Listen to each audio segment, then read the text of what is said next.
acostumbrada en realidad, porque vienen de todos lados, inclusive tenemos practicantes de todos lados. Sí, ¿vieron los de docencia universitaria? Ah, mira, sí, también. De geografía, de todos lados vienen a hacer prácticas. ¿Siempre de la UNE? Sí. Estudiantes de la UNE. De la Cuenca también. De la Cuenca. Sí. Tiene más que ver con la continuidad y que saben que empiezan y terminan en el tiempo. Claro, eso es lo que yo les decía, lo bueno del privado, digamos, es que sabes, digamos, que no va a tener tantas interrupciones. Sí. Al margen. La primera pregunta que nosotros tenemos es ¿cuál es su cargo? Sí. ¿Y cuál es la función específica dentro de la institución? Bien. Mi cargo es asesora pedagógica. Sí. Les comentaba hoy que conformo un equipo con la psicopedagoga y lo que dimos en llamar el departamento de orientación, el equipo de orientación. Junto con la psicopedagoga, nuestra función principal es orientar a los equipos directivos, a los profesores, incluso a las familias, en todo lo que tenga que ver con o intervenga o influya en los procesos de aprendizaje, de enseñanza y de aprendizaje. Fundamentalmente eso es orientar sobre los procesos, y eso tiene como muchas aristas, ¿no? Va y desemboca en distintas otras funciones que tiene, pero abonar a eso. ¿Y cuántos años llevan el cargo? ¿Cuál es la experiencia y cuál es la experiencia específica trabajando en esta institución en términos de tiempo? Como asesora, desde el Cargo anterior. 2004, como asesora. O sea que van a ser 20 años, 30 años.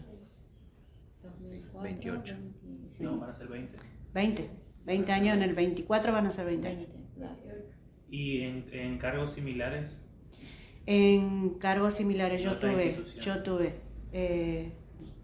tuve horas cátedras en educación superior, ahí en distintas materias, digamos, investigación, práctica también, residencia también, sujeto del aprendizaje, digamos, para el nivel medio. Ahí habré tenido como 15 años, después como directora de escuela primaria también, maestra por supuesto, inicié mi carrera como maestra, pero en verdad dejé la dirección de la escuela para tomar horas en educación superior. Volviendo a la... Más de 30 años, yo estoy jubilada en la provincia, sí, en la provincia estoy jubilada. Volviendo a la institución y a su cargo como asesora, ¿usted considera que cumple un rol extra en la institución? Aparte de, como que dice, esto sale de mi rol. No. Cuando considero que hay acciones o actividades que surgen y que considero que no me corresponden, mi función justamente es poder orientar hacia quién derivar esa. Justo hoy, todos los viernes tenemos reunión con el equipo directivo. Analizando una problemática, justamente les hacía notar que eso que estaba haciendo la asesora no correspondía que lo haga la asesora, sino que lo tenía que hacer el profesor. Ejemplo. Se trataba de educación física se hace martes y jueves por la tarde, por lo tanto nosotros mucho contacto no tenemos, y si no recibimos la información por parte de los profesores no nos enteramos, o nos enteramos cuando el padre o el chico manifiesta, expresa su disconformidad, su incomodidad, lo que le suceda. Y entonces tuvimos un pedido de reunión con unos padres, y los padres plantearon que su hija iba a educación física y no hacía educación física. Entonces mucha más información no teníamos nosotros en ese momento. Por supuesto, escuchamos, registramos la demanda. Acuérdense cuando hablábamos, cuando una cosa es recibir la demanda y otra cosa es construir la demanda. ¿Se acuerdan? Bueno, registramos la demanda y cuando terminó de irse la familia y empezamos a averiguar. Cuestión que no hacía educación física porque no traía las antiparras, que es un elemento para poder entrar a la pileta, porque tenía pediculosis y por supuesto hasta que no se cure no podía entrar, y porque no había entregado el electrocardiograma. O sea, esas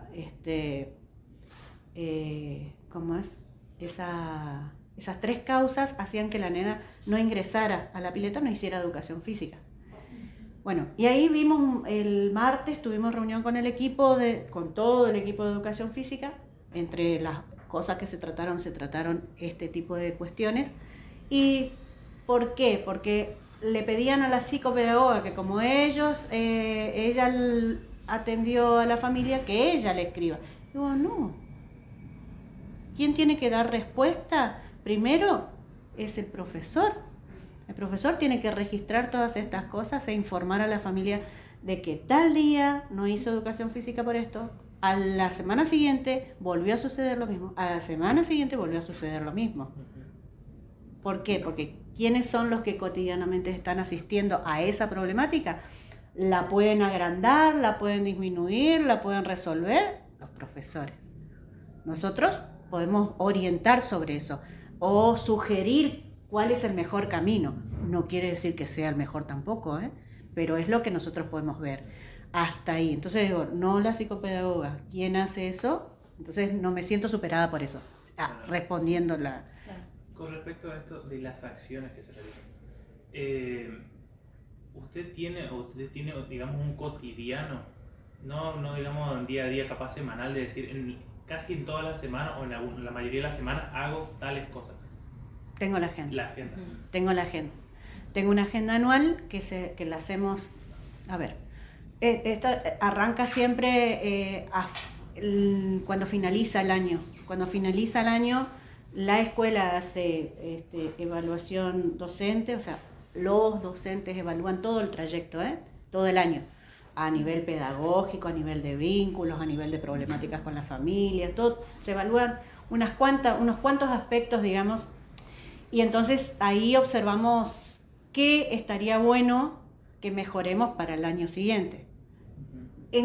Con cada grupo de actores, y se arma lo que conocemos como el proyecto estratégico anual, digamos, ¿no?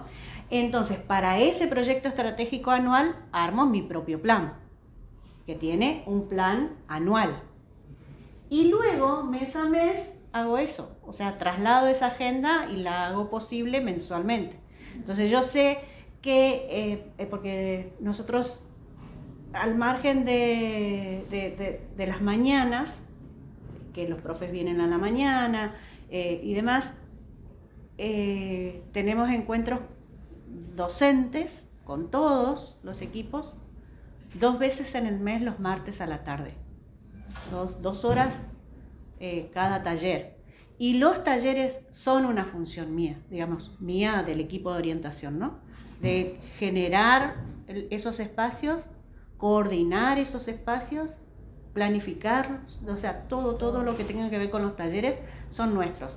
Y ahí es donde nosotros decimos, bueno, en determinado momento del año es necesario trabajar sobre los informes. Ahora arrancamos sobre los informes, pues están elaborando los informes. No esperamos a que sea la entrega de los boletines, sino que se hace un mes antes.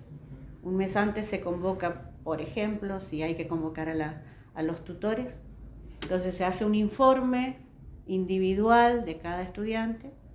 Por cada materia, cada profesor hace de sus cursos, y tenemos un drive que es compartido, y los profesores completan ahí, y luego eso se hace individualmente, o sea, se corta individualmente, y ese informe se manda a la familia. Y ahí cada profesor, o sea, cada padre recibe el informe completo de su hijo, en matemática, en lengua, en naturales, en social y todo. Y en la última columna los profesores ponen si cuando sea la reunión de padres van a ser convocados o no. Entonces ponen sí y después cruzamos la información. Todos aquellos estudiantes que tienen más de 4 espacios curriculares, nos reunimos con los profesores de esos 4 espacios curriculares. El equipo de orientación se reúne con esos profesores y entre todos decidimos si es una cuestión estrictamente pedagógica, digamos, porque no entregó los trabajos, por esto. Ahora, si observamos que es una cuestión que lo atraviesa como sujeto, o sea, tiene alguna otra problemática, entonces, aparte de que los profesores lo llamen y los profesores le digan en el rendimiento académico que está teniendo su hijo, nos reunimos el equipo de orientación se reúne con los padres, o sea, vienen para reunirse con los profesores y un momentito también se reúnen con nosotros, entonces indagar a ver si hay alguna otra problemática, si está enfermo, si la familia está sucediendo algo, porque a veces, bueno, por ahí nosotros nos enteramos, pero muchas veces no, murió un abuelo o algo que haga que decayó en este último tiempo y entonces todos los profesores lo notaron, pero influyó enormemente en el rendimiento académico y bueno, entonces ahí no necesariamente lo llamamos nosotros, entonces evaluamos en conjunto y decimos de todos los estudiantes que tienen más de 4 materias, también hay un grupo que se va a reunir con el equipo de orientación. Pero eso sucede un mes antes de que se entreguen las libretas, digamos, o de que se ponga la calificación.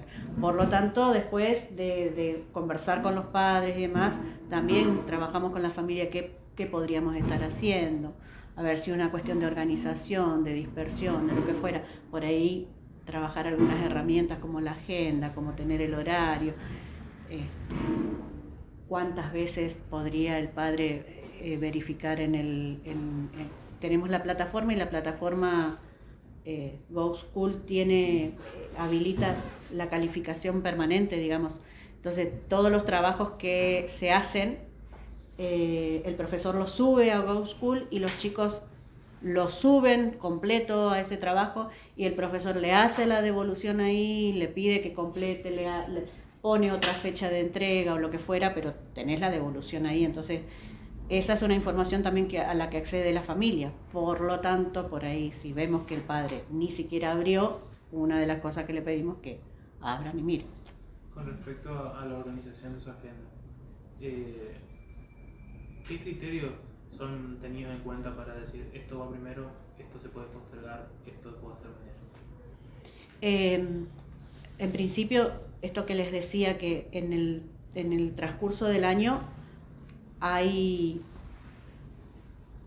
se planifica por momentos. El momento inicial del año es el momento donde aun cuando hayamos evaluado al finalizar el año anterior, que ya nos da pautas de cuáles van a ser los focos que vamos a trabajar, qué queremos mejorar, a principio de año nuevamente, digamos, hay una evaluación inicial hasta que cerramos ese periodo de evaluación inicial, más o menos, o sea, nos tomamos hasta marzo, todo marzo, para hacer eso.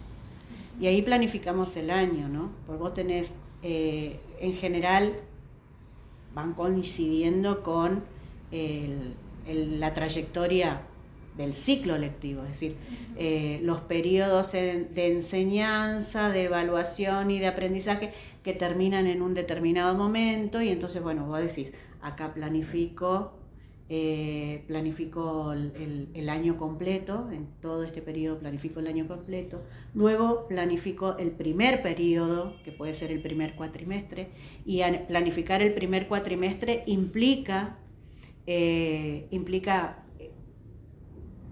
recursos funcionales, digamos, ¿cómo vamos a hacer eso?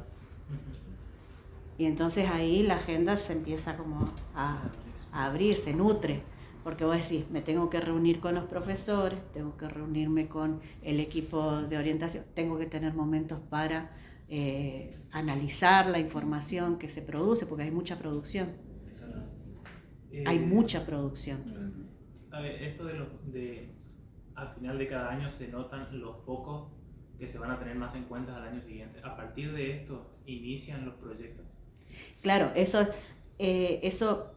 de alguna manera va señalando, va indicando cuáles van a ser las problemáticas que van a tener mayor intervención. Por ejemplo, si queremos mejorar la comunicación en general, bueno, de pronto abrir la comunicación, los circuitos, suponte, los protocolos de funcionamiento de secretaría con preceptoría, los protocolos de comunicación con las familias, los protocolos, y así se van como analizando las distintas instancias y vemos dónde está ese hueco que estamos dejando abierto para que nos sucedan cosas que después obturan, obstaculizan. Y esto les decía que estamos trabajando sobre los acuerdos de convivencia, que ya empezamos desde principio de año. Principio de año empezamos el tratamiento a nivel docente solamente para analizar nosotros qué nos sucede, qué nos pasa, qué nos pasó el año pasado, cómo vivimos todo este tiempo de aislamiento, cómo vimos el año pasado a los estudiantes al volver a la presencialidad, cómo los estuvimos viendo en el inicio del año y descubrimos un montón de cuestiones que los atraviesan a los chicos y a nosotros también. Y entonces, en ese sentido, planificamos, digamos, qué vamos a hacer. Vamos a hacer encuentros con los docentes, qué vamos a trabajar con los docentes, encuentros con los chicos, qué vamos a trabajar con los chicos. Y ahí es donde uno dice, ¿vieron esa guía que tenemos para el proyecto? Bueno, eso es lo que hace cualquier equipo, ¿no? Es decir, qué es lo que tiene que hacer, cómo lo va a hacer, cuándo lo va a hacer, con quién lo va a hacer, para qué lo va a hacer. Tiene que tener bien claro todo eso, porque eso es lo que tiene que evaluar, es decir, ¿funcionó o no funcionó? Porque si esto ha llegado a fin de año, no tenemos el acuerdo actualizado, bueno, algo nos pasó. Entonces, lo que tenemos que lograr es la actualización, porque ha quedado como un poco bastante en desuso, digamos. La cuarentena nos mostró que ese reglamento, por lo menos, no funciona más así como está. Usted nos comenta el rol del asesor como un rol bastante dinámico, bastante movido. Sí. La institución, entonces, ¿qué expectativas tiene sobre un asesor? ¿Qué espera la institución de un asesor? A ver, depende de la institución. Esto yo creo que tiene que ver con las dinámicas institucionales y las culturas institucionales. En este caso, tenemos como una cultura muy dinámica, muy abierta, muy flexible, de mucho trabajo en equipo, que también descubrimos, o sea, necesitamos de pronto que se evidencien los conflictos y los problemas porque en verdad uno los trabaja. Lo podemos hacer mejor o peor, pero los trabaja. Lo que no nos permitimos es el ocultamiento, digamos, lo tapamos.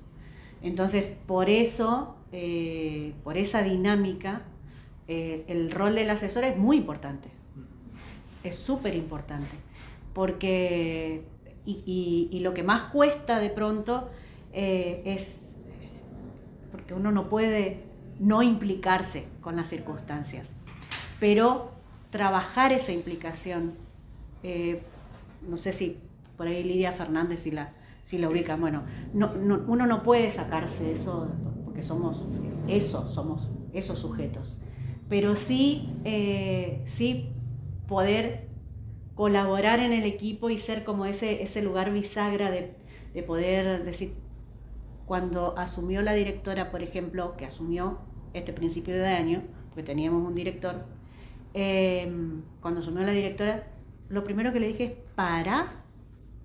pensá la escuela desde tu lugar, hacé tu propio diseño y conversamos todos juntos. Porque no es lo mismo ser vicedirector que ser director. Uno asume otra responsabilidad, entonces tiene que poder pararla, porque como vicedirector están parados por el director, entonces bueno, se lanza a hacer y no puede seguir con la misma dinámica, hay que parar, pero eso lo puede hacer un asesor que, como yo les decía, ¿cuál es el beneficio o la gran fortaleza que tiene en todo caso el asesor, que la responsabilidad, digo, institucional no recae sobre sus hombros, porque legal, ¿sí? Claro. La firma no la pone el asesor, la pone el director, y ahí está la diferencia. El director tiene que tener como las agallas, digamos, para llevar a cabo determinadas acciones, si quiere verdaderamente hacer transformaciones, cambios, porque siempre que haces algo, siempre hay una resistencia, y vos tenés que saber cómo te vas a parar. Y bueno, y eso, si el equipo es dinámico y es flexible, el rol del equipo de orientación te permite parar, analizar, reflexionar, poner en discusión teoría, leer, estudiar en conjunto. Claro. A ver, Volviendo a esta institución en particular, ¿cómo nos definiría un día en el colegio Piacentini, una mañana? en el lugar del asesor, desde el lugar del asesor. Del equipo, ¿cómo nos definiría a un día cotidiano? ¿Agitado? ¿Cómo movido? Es una palabra que como identifique el movimiento de un día en el colegio. En realidad yo te diría de acciones permanentes, de acción permanente. O sea, siempre hay una tarea determinada para hacer, no, pero ya está como preestablecida, y ese guión te permite salirte del guión. Si ocurre algo que necesariamente o el equipo directivo te necesita o te requiere, bueno, vos decidís en función de eso que tenés ya programado ahí, bueno, esto lo voy a postergar o esto es impostergable, digamos. Sí, atiendo o no las otras cosas. Sí. Digo, en general no es que te atropella la realidad, sí. En general. Hay días que sí, por supuesto, como que salís de una cosa, te vas a la otra, pero es de acción permanente. Sí, esa sería como la definición. A esta definición que usted nos da, que la realidad no te abraza, pero es bastante atareada, es movida. La pandemia, ¿cómo Más afectó? todavía. ¿Cómo afectó? Sí, en realidad nos afectó mucho porque nunca habíamos tenido una práctica cotidiana de contacto virtual.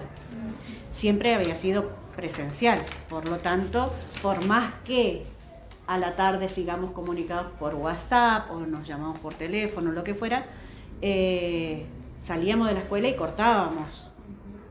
Pero, digo, por más que a la tarde un mensajito, te cuento tal cosa porque no me quiero olvidar, te pongo en conocimiento de esto, mañana lo conversamos mejor, es como anticipar estas cosas que por ahí, no, para que no te tomen de sorpresa, pero estas cosas muy propias de la presencialidad nos tocó de golpe de un día para otro, y con la fortaleza de tener una plataforma.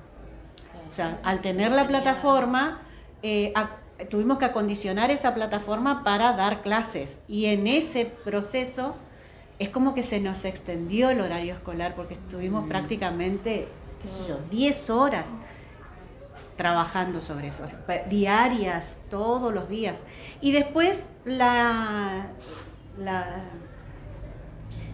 misma cinética, digamos, o sea, esa misma energía hacía que vos extendieras tu horario, o sea, te olvidabas que se hicieron las 12. Yo a las 12 me voy, Claro. presencialmente me voy. Puedo leer un correo, pero lo hago porque, digamos, es como propio, nadie me obliga a hacerlo, Sí. pero es como propio, necesito hacerlo, o contesto el mensaje, o escucho el audio, o esperamos un ratito, en este momento no puedo, pero, o sea, mantenemos esa conexión, pero uno se desconecta. Yo a las 12 me voy. Sí. En cuarentena era desde las 7:30 de la mañana hasta las 8 o las 9 de la noche, o sea, esa era casi sin desconectarnos. Y hasta que, o sea, fue en el inicio, y te diría 3, 4 meses fácil que nos pasó esto de no poder despegarnos. Es como no saber actuar en la virtualidad, ¿no? No daba, o sea, nos reuníamos 2x3 dentro de la mañana por Zoom, y hasta que nos dijimos, vamos a organizarnos con esta modalidad, o sea, esto nos tiene que servir para algo. Y bueno, a partir de ahí volvimos como a encauzarnos mejor, pero de todas maneras fue una experiencia muy compleja, en todo sentido, ¿eh? Claro, y ahora más que nada en esta visión que tenemos, en este primer acercamiento a la institución, la resignificamos un poco más, porque sin ir más lejos, notamos también el hecho de que tienen un cuadro de los chicos de la promoción anterior por Zoom, por ejemplo. Entonces esta resignificación que también ustedes hacen, ¿no? Sí, la verdad que fue muy complejo y a cada uno nos costó y nos dábamos cuenta, y entonces como nos dábamos cuenta que nos estaba costando a cada uno, también armábamos como esos grupos de autoayuda, digamos, nos reuníamos más, y dijimos, no, cortemos un poco, o sea, no tenemos que estar las 24 horas mirándonos, que no va a pasar absolutamente nada, o sea, nada de lo que... Y bueno, íbamos y resolvimos cosas que bueno, para nosotros fueron innovadoras porque no las habíamos hecho nunca. Quizá para otros grupos. Esta nueva organización trajo nuevas herramientas.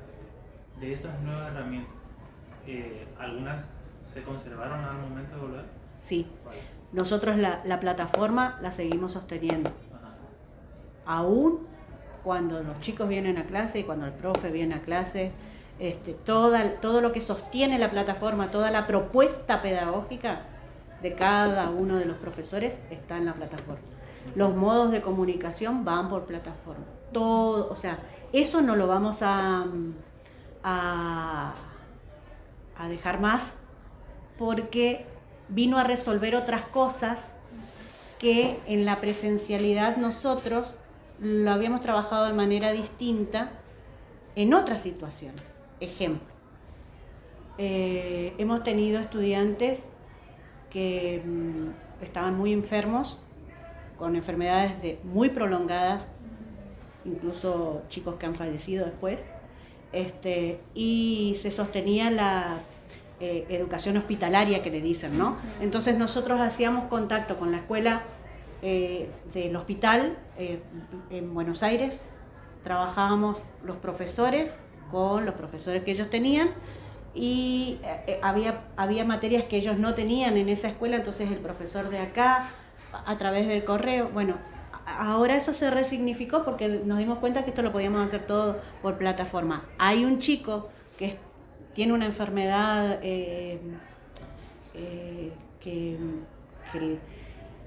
¿cómo decirle? Bueno, no le permite la movilidad física y siente muchos dolores, entonces no siempre puede venir a la escuela.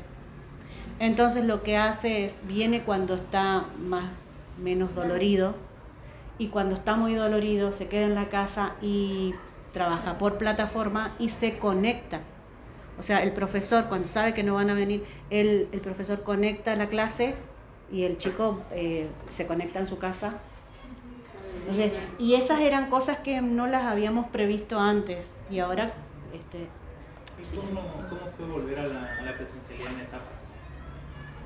También fue más fácil, digamos, ya como veníamos tan golpeados en el sentido de, viste, que nos empujaban, o sea, la situación nos empujaba a pensar 1000 cosas a la vez, y entonces ya advertimos que la vuelta a las clases no iba a ser de un día para otro, vamos todos a la escuela. Entonces ya habíamos previsto, ya habíamos planificado, ya teníamos nuestra agenda, o sea, fue mucho más fácil.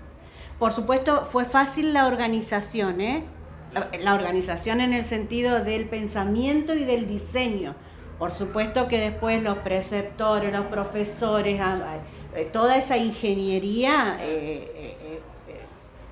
se complica, pero ya una vez que uno define cómo va a ser ese diseño, llevarlo a cabo, decir, a ver cómo ustedes lo ponen en práctica eso ya es otra cosa. Pero fue mucho más fácil y sí tuvimos como la resistencia por ahí de que los padres querían que estén todos y bueno, poder zanjar esas diferencias y decir, bueno, no podemos todo porque no entramos, o sea, queremos cuidarnos, no entramos, tenemos estos decretos, no podemos, la escuela no puede ir por encima de los decretos, o sea, en ese momento las problemáticas tenían que ver con eso, ¿no? Con la exigencia de que todos vengan al mismo tiempo, de que todos estén al mismo tiempo. Bueno, no se puede, todos juntos no se puede. Lo que se puede, se hace. Y desde su punto de vista, ¿cuáles fueron las ventajas y las desventajas de esta virtualidad? Las ventajas tienen más que ver con los procesos de aprendizaje colectivos, más o menos todos juntos, ponernos en el mismo barco de que hay cosas que tenemos que aprender todos juntos, al margen de que hay avanzados en eso. Acá en la escuela hay muchos que manejan mucho y muy bien, pero sin embargo fueron como nuestros soportes, ¿no? Por ahí en cada departamento hay uno que es un genio con todo lo que sea lo virtual, entonces bueno, era como el que iba apuntalando al resto de los profesores. Entonces, un aprendizaje colectivo y eso hace que sea más llevadero. Y después pone en valor otra vez lo que es la escuela, ¿no? O sea, darnos cuenta de la importancia de la escuela como institución. Y como institución elegible, también uno se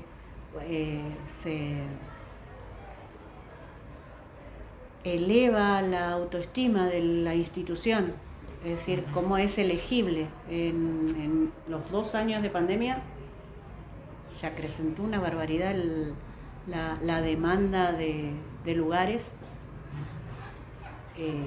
a tal punto que una de las sugerencias nuestras fue no inscriban más, porque a la vuelta de la presencialidad, que fue lo que nos sucedió, cuando todos están, nosotros tenemos cursos que es esto, claro. O sea, el espacio, a ver, si la escuela va a poner salones amplios donde todos van a poder estar cómodos, bueno, vaya y pase, pero la escuela no tiene esas condiciones. Entonces, miren las condiciones edilicias y en función de eso definan cuántos alumnos pueden tener. Y eso ese fue una debilidad a la vuelta a la presencialidad, porque bueno, se incrementó la matrícula y seguimos siendo los mismos. O sea, la misma cantidad de profesores, la cantidad de equipo de orientación y tenemos 200 alumnos más. Claro, y con respecto a los medios digitales y con el aprendizaje de los alumnos, ¿usted considera que los medios digitales fue un buen recurso educativo? Es un buen recurso. Es un buen recurso. Totalmente. Porque vieron esto del aula extendida, del aula ampliada, entonces borrar estos límites entre lo que es el formato papel a la computadora, eso de poder tener el acceso, que todo pueda estar en el teléfono, ¿cómo no lo vas a aprovechar? Si quieras o no quieras, los chicos siguen aprendiendo igual. Sí. Emilia Ferreiro decía, los chicos son tan impertinentes que no te necesitan a vos. O sea, ellos aprenden igual, entonces desde ese lugar no nos creamos que porque yo estoy, ellos van a aprender. Si yo estoy, podría ser la diferencia de que se den cosas mejores, puede ser, pero aprovechar lo que ellos manejan y que nosotros de pronto estamos muy alejados de lo que ellos manejan. Entonces, por ahí, en eso, una de las debilidades es que no todos los profesores estaban a la altura de manejar al mismo tiempo, con la misma habilidad y con el mismo éxito, digamos. Pero sí la predisposición, se notó que todos estaban como predispuestos y entonces, bueno, estaba el equipo de tecnología, que al margen de ser los profesores de educación tecnológica, tienen esa función, ¿no? de ayudarnos a manejar las herramientas, de enseñarnos las herramientas y todo eso. Entonces tenemos ese equipo que fue una fortaleza.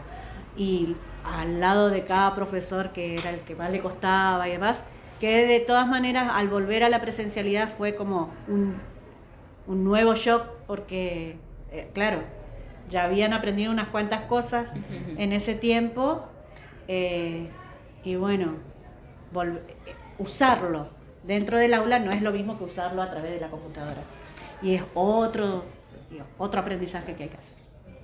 Bueno, desde mi parte, yo no tengo más preguntas. Sí.